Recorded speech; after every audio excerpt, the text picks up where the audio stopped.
I am ready when you are. Okay. This is the English translation of the Western Aramaic Peshitta text of Matthew chapter 6, verse 9 to 13, better known as the Lord's Prayer. I'd just like to start out by basically giving you a definition of the word prayer in the Aramaic. The pictograph prayer in Aramaic is slotha. Okay. It comes from the root word sla, S-L-A, which literally means to trap or to set a trap. Thus, prayer, in its initial sense, implies setting your mind like a trap, like a sponge absorbs the plankton into its material, so that you may catch the thoughts of Allah. In the Aramaic, the name for the Heavenly Father is Allah. And it's a little different. It's not Arabic, it's Aramaic. And you can see the difference. But of course, in the Hebrew, it's Yahweh, Wahe, Yahuwah. But in the northern dialect, which is the dialect that the Messiah spoke, it's a little different. Of course, there's 22 pictographs, and each one has a different meaning than the Hebrew. And the modern Hebrew that we speak today, that people speaking today, that is not the ancient. That's not the ancient pictographic Hebrew, or even the what we call the ancient Aramaic. So there's a total difference. Modern Hebrew is totally different than the ancient pictographic Hebrew or the Paleo Hebrew, because that was spoken, of course, in the Old Testament.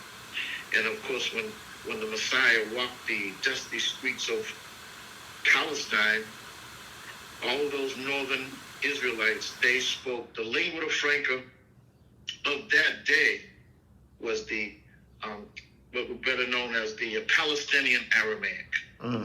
Many people say, well, he spoke Hebrew. Well, according to antiquity, according to history, the only time the ancient pictographic Hebrew, or the Paleo Hebrew, was basically pronounced was in the temple, when they stood up and they recited from the tablets of the Torah. So when you hear people and they're saying, the Messiah said this and he said that in the Hebrew, you know that this definitely has to be an error, because the only time this Hebrew or Paleo Hebrew was spoken was the Aramaic. That was the lingua franca of northern Israel. Okay? Palestinian Aramaic. You see?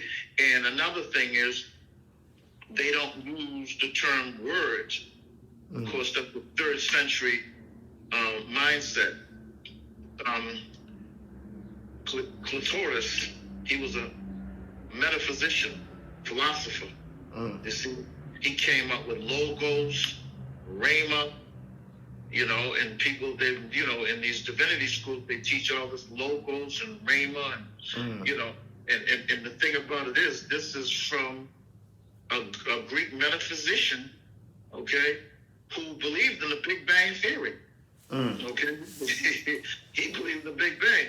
But once again, in these divinity schools, I'm not cracking on them, but I'm just telling you the truth. A majority of it is basically out of the Roman Catholic mindset. Right. You see, what we call Greek and Latin. Right. You see? Right. And they teach that, that in order to understand it, you have to understand it in Greek. And I tell them, if that's the case, well, what tongue did the Messiah speak? And they said, well, he spoke Aramaic. Well, if he spoke Aramaic and you teach in Greek, you don't have to be a scholar. You don't have to be an intelligent person to know something wrong. Right. You always go to the language spoken by that author. You see? So if you're trying to understand a Semitic tongue like the Palestinian Aramaic, and you teach in Greek, every time you lose, every time you go away from the original tongue, you lose idiom. You lose understanding. Once again, it's a guild. It's a religious guild that sets the presence of what you're going to learn and what you're not going to learn. Right. See? Right. But you don't have to be a genius to know if he did speak, which we know he did speak, Palestinian Aramaic. Let's start teaching Palestinian Aramaic. Right. Not Hebrew, okay, but Palestinian Aramaic. Because you do remember, they weren't running around with Bibles, okay? There was only one scroll in the king's chamber, and the other scroll in the temple. Right. Don't run around with little mini Bibles that we have today, you see? But they make people think that, but there's only two places, once again, king's chamber and the temple. Yeah. And when they split in the temple, they read and recited from the ancient Paleo-Hebrew, okay? And that was on scrolls. Right. And they did not have a scroll to take home when they was working on, they didn't have it, you see? So, once again, when you hear these, especially these Hebrew Israelites going around quoting what the Messiah said in Hebrew, then I realized someone's duping somebody. Right. Okay? Someone was bamboozled. You see? And I keep telling people this modern Hebrew only came out in 1800, and it became an official language, okay, in 1948, as they were entering into Israel northern Israel for the very first time. Okay? These people, these were Gentiles, okay, that put together this modern Hebrew. And then they're throwing around the modern Hebrew like it was ancient Hebrew. There's certain words in the modern Hebrew that there's no word for it in the I should say, no pictograph for it in the ancient. Right. Okay? Right. So, once again, getting back to the pictograph, slofa, okay, that means prayer. It is a invocation. Okay?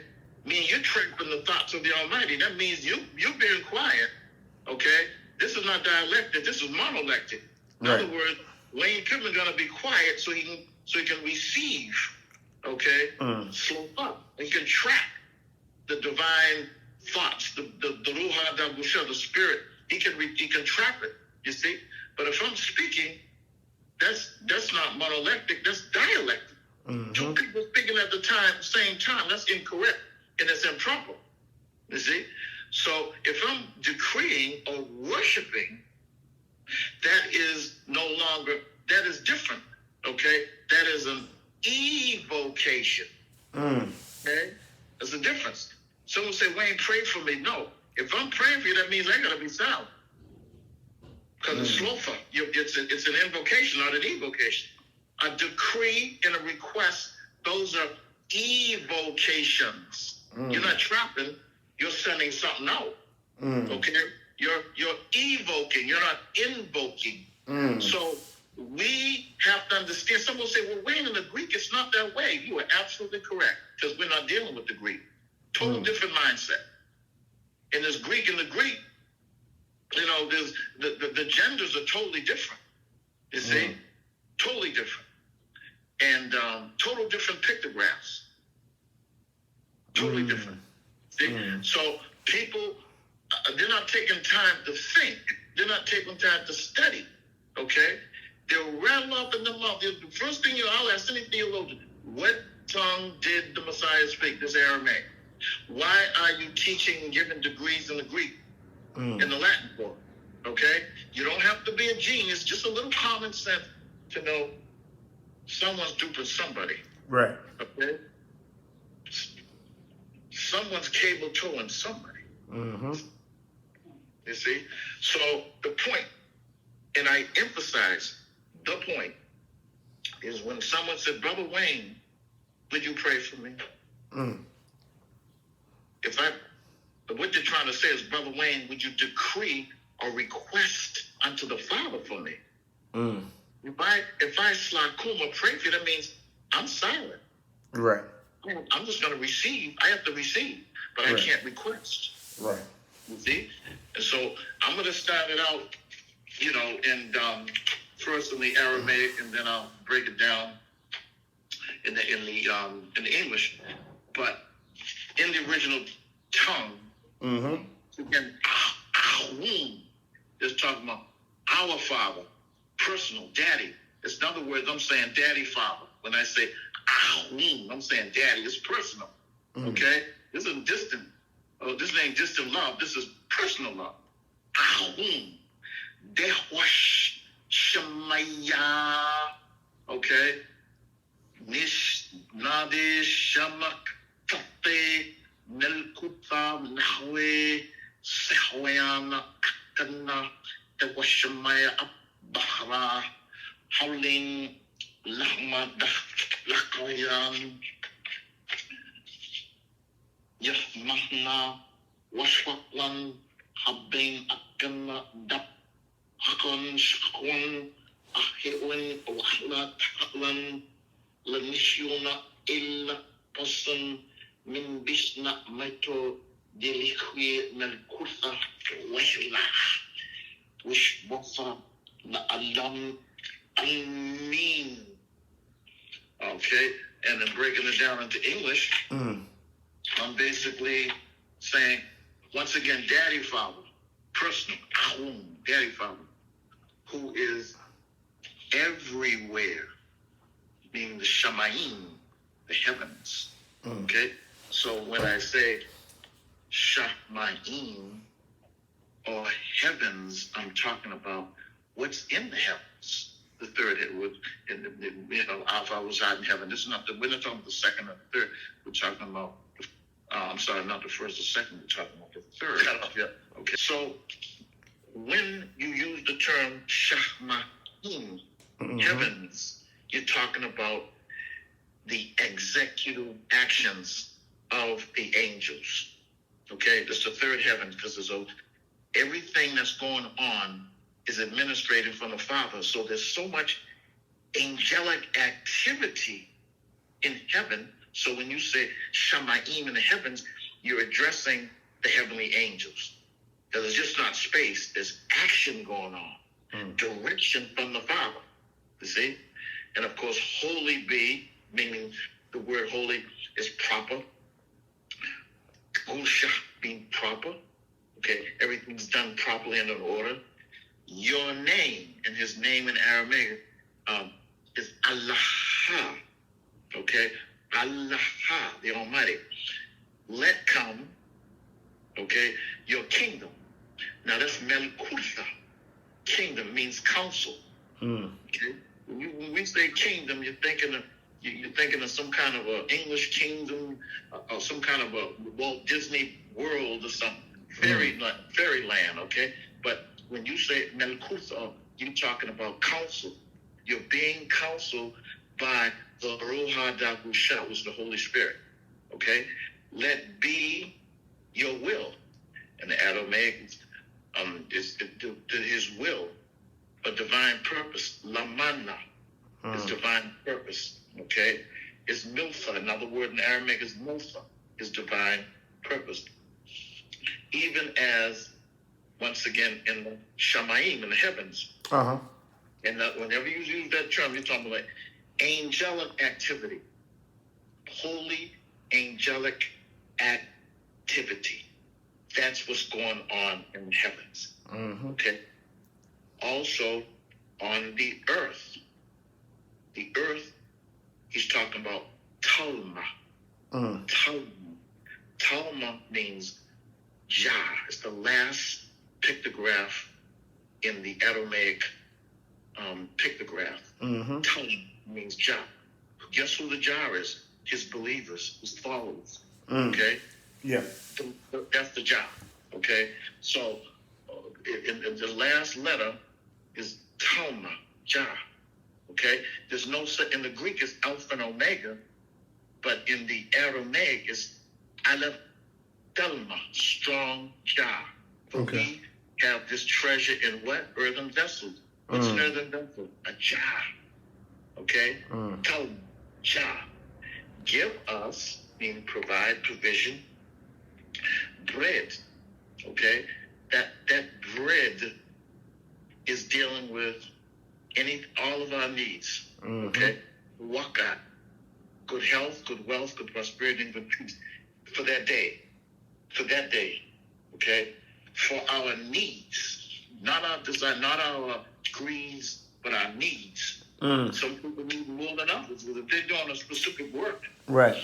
they're going to need whatever they need. Not their wants or desires, but their needs. Hold on, Wayne, for 1 second. Let me. Okay.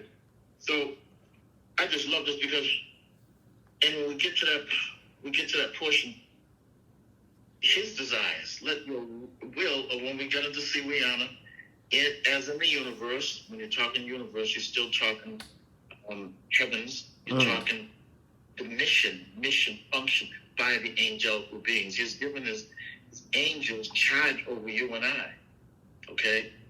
Least we bang or stub our foot on a stone, meaning many times we think we accomplish a certain thing, not realize the angelical beings got you from point A to point B. Or you were ambushed. You see? Provide us our needful bread from day to day and forgive us our offenses. Okay? Anything that's outside of his divine plan is an offense. If he sent me on a mission and I'm doing my thing, that's an offense. Even as we have forgiven our offenders, okay? We don't understand he has everything in control. You don't have to deal with vindictiveness, anger. When you really, we have to understand, and that's why it's so important to say it on a daily basis. And do not let us enter into temptation. Okay. In the English it said, "Lead us not into temptation." The book of James said, "He tempts." Allah tempts no man. He's not going to tempt you. You see, lead us into temptation. That's Greco. He's not going to lead you into temptation. Okay? Because in the book of James it said he tempts no man. Okay, he's not going to do it. Okay? So when you say you've been tempted, the Lord tempted you, know that's nothing. You know who the tempter is. Okay? He's not going to tempt you.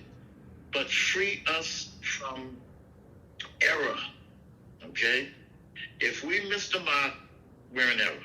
If he send you from point A to point B and you go anything other than that, you err. You have to go back. You have to go back to point A. See? Because yours are the kingdom. Once again, you're talking about the counsel. Okay? The kingdom is the counsel. Who counsels us? The great counselor, the Ruach HaKodesh, the Holy Spirit. Counselor, Prince of Peace, mighty Almighty is he. And the power, okay, Kawakai. Let me see, Exodus, Leviticus, Deuteronomy 8:18. For it is who? Allah who giveth us the what? Kawakai, the force or the power to become wealthy, healthy, and stealthy. Okay? So he gives us the force or the power to become wealthy, healthy, and stealthy. Deuteronomy 8:18. There's a power that comes over your ruach. It's a power. And the enemy is there to break it up the best he can. But if we're in line, if we're according to 1 John 5:8, if the spirit, the water, and the blood is upon us, the enemy can't buff it. He can't steal it. Okay? So he gives you a kawakai. That is a force.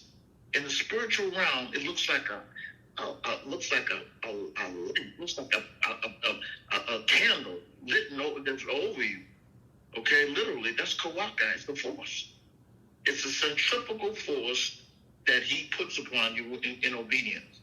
Okay, that's why I said in the power. What power?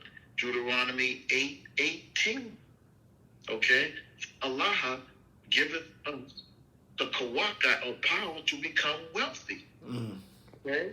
Someone say, Wayne, you're talking that prosperity ministry stuff. No, I'm not. This is straight Bible. Okay? He wants us to prosper so he can get his job, so we can accomplish his mission for that day. Okay? So whatever it takes, that's wealth. If it takes whatever, and we accomplish it that day, that's wealth. He's giving you to accomplish your mission. That's not prosperity ministry. That's Deuteronomy 8:18. That's need. He said he'll supply our needs And if your need is 100,000, 200,000, and you need that, that's what you're going to get. Not your will, but his will to fulfill your need. For all ages, through all the ages. Okay? In the Almighty, there's no time. We're affected by time so that we can get a specific accomplish a day's mission. So we're affected by time. Okay? But in the spiritual realm, there is no time. It's beyond time, beyond space, beyond matter. And that's why, and before I end it, I must go back to the first book of the Torah. It's called Bereshit. Okay? In the educated schools, they call it Genesis. But I find in the Aramaic, in the Hebrew and Aramaic, there's no book called Genesis. You know what that means? Someone was duping somebody. Okay? Someone cable-toed someone. Someone hoodwinked someone. Okay? Someone backloaded somebody. Okay? When making a PhD, and we learn a lot about the book of Genesis. How come it's not in the Torah? How come it's not there? It's called Bereshit. Okay? But in the summit. You know what the summit is? The top part of the what? Mountain. Top, not the bottom. The top. And guess what? The ancients, anytime you mention about the top of the mountain, they knew that meant beyond time, beyond space, beyond matter. It never said anything about in the beginning. It's just not there. Well, Wayne, I was taught in the beginning. Well, in the Paleo Hebrew, it didn't say that. It said Bereshit, in the top of the summit. In other words, beyond the summit. Beyond the summit, not the beginning. Not the beginning of the mountain. It didn't say that. It said the summit. Now, I did a lot of mountain climbing when I was in the Marine Corps, and there's a difference between the beginning and the summit. A big difference. Okay? When you talk about the summit, you're exhausted because you went up to the top. Okay? And the top is not the beginning. So anyone that's teaching you the Greco-Roman that tell you it's the beginning, they duped you because they refuse to go back to the beginning, which is the first book, which is Bereshit. In the summit, meaning in the top. When the psalmist David said something, he said, I will lift up my eyes unto the what? Hills. From whence cometh my what? Help. He was talking about hills. You know what he said? He was saying Bereshit. Beyond time, he said, I'm lifting up my eyes beyond time, beyond space, beyond matter. He didn't say I lift up my eyes into the beginning. He didn't say that. Okay? It's like the book Bereshit. In that book, it didn't say nothing about beginning. Nothing. Ba, in, ra, elevate, the top. Bereshit, and the top of the summit. Okay? The top of the summit is not the beginning. It's the end. It's beyond time, beyond space, beyond matter. You see? That's the reason why 2/3 of the world's population have been greased down into believing this. Only 1/3, and I'm part of the 1/3 that knows that there's no book called The Beginning. Right. The book Genesis. It doesn't exist. Wayne, why you say this way? Because I'm part of the 1/3. And I know Bereshit has nothing to do with the beginning. It's not there. I don't believe you. You better go to someone who understands Paleo Hebrew and Aramaic, and they will tell you there's no book called the Genesis. It doesn't exist. It's not there. Satan has been duping people, making them believe there's a book called Genesis. That's Greco. It's Roman Greco. That's deception. Okay? The Almighty has no beginning. He has no end. Okay? And if you think that was the beginning of the book,